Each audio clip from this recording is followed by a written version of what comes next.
Setiap Apple ngeluarin produk baru, dunia itu seperti heboh banget ya. Kalau kita lihat medsos ya, timeline itu rame semua. YouTube penuh dengan review, TikTok juga sama. Isinya apa? Unboxing semua. Dan netizen saat itu terbagi menjadi dua kubu. Kubu pertama biasanya itu berkata, I need that phone bro. I need that phone, bro. Sedangkan kubu kedua rata-rata berkata, ya paling cuman ganti casing doang, harganya lebih mahal. New iPhone, just a new casing, sky high price. Tapi kalau kita lihat di tengah keramaian itu, kadang-kadang itu saya berpikir, ini tuh sebenarnya ini debat tentang iPhone atau tentang kita ya? Kenapa saya berpikir begitu? Karena jujur aja, kadang kita itu bukan beli barangnya, tapi kita itu beli feeling. Kita beli perasaan. Perasaan apa? Pengen dianggap update.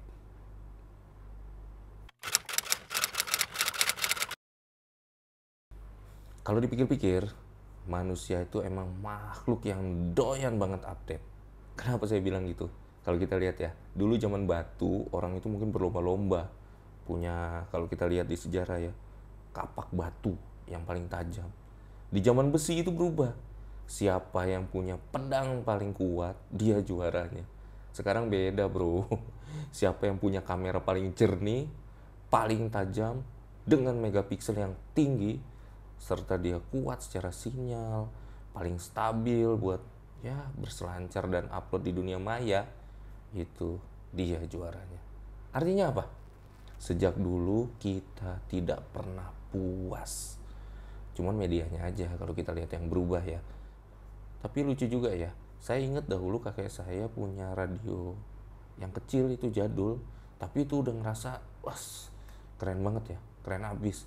Tapi sekarang kita punya HP yang bisa menyimpan kapasitas ratusan lagu, ribuan lagu.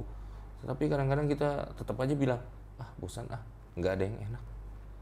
See, the problem is not the gadget, it's the craving inside us.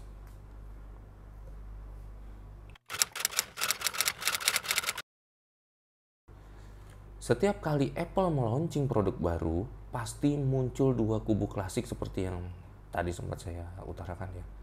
Kubu early adopter, itu tuh pasti dia akan berpikir, gua harus jadi yang pertama. Tapi kubu realistis, itu pasti selalu berpikir, bro, iPhone lama gue masih bisa buat TikTok kan? Masih bisa buat browsingan, masih bisa dipakai menelpon, terus untuk apa ganti? Siapa yang salah? Dua-duanya nggak salah. Yang menarik itu sebetulnya kalau kita lihat motivasi di masing-masing kubu tersebut. Contoh ya, kadang orang itu membeli iPhone bukan karena butuh, tapi karena takut dibilang nggak update. Ada juga yang bilang, ini investasi, kan ada value-nya. Tapi coba deh, value-nya siapa sebetulnya? Nilai finansial atau nilai percaya diri? Saya tuh pernah mikir ya, iPhone itu sebenarnya bukan cuma sekedar HP. Dia itu kayak mirror of soul. Mirror of soul-nya siapa? Diri kita ya. Di satu sisi, dia menunjukkan rasa ingin tahu, semangat maju, kreativitas. Tapi di sisi yang lain, dia juga menunjukkan insecurity, ego, dan juga ketakutan ketinggalan. Ada istilahnya kan kalau zaman sekarang itu anak-anak muda bilang FOMO. Dan jujur aja, sebagian besar pembelian kita tuh bukan karena kebutuhan, tapi karena FOMO. FOMO disguised as self-love. Kita bilang, aku beli iPhone 17 biar bisa kerja lebih produktif. Tapi setelah beli, yang paling sering dipakai bukan aplikasi-aplikasi yang mendukung pekerjaan, tapi lebih banyak apa? Kamera depan misalnya, medsos, dan lain sebagainya. Ya, tapi itu kembali lagi ya ke kita masing-masing. Karena apa? Karena ternyata terkadang yang ingin kita lihat bukan hasil kerja, tapi refleksi wajah kita sendiri.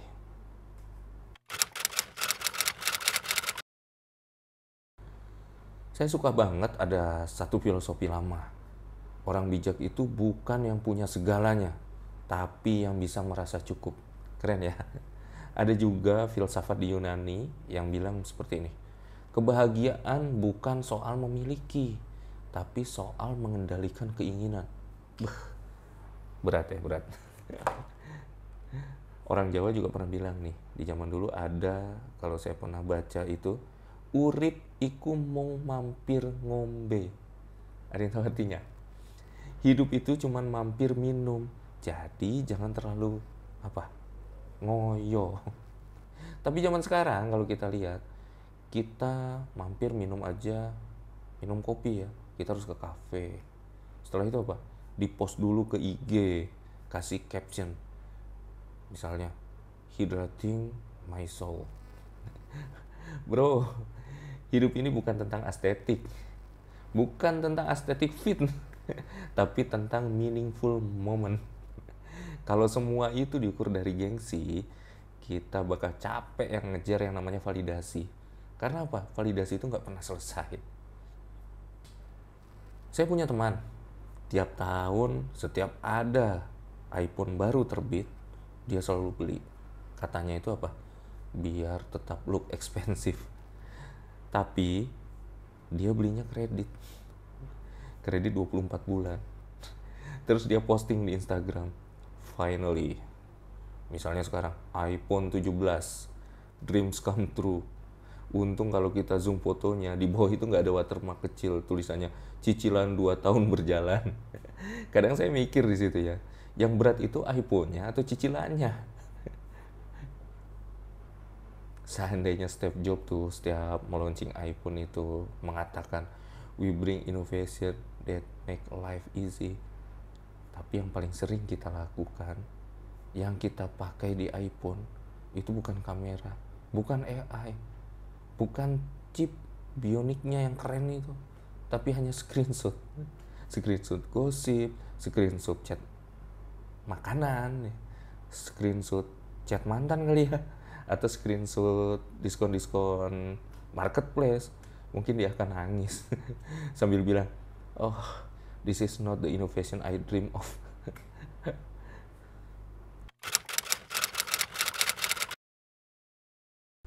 Coba deh kita pikir sama-sama ya. Apa sih sebenarnya yang kita cari dari semua ini? Apa? Ya.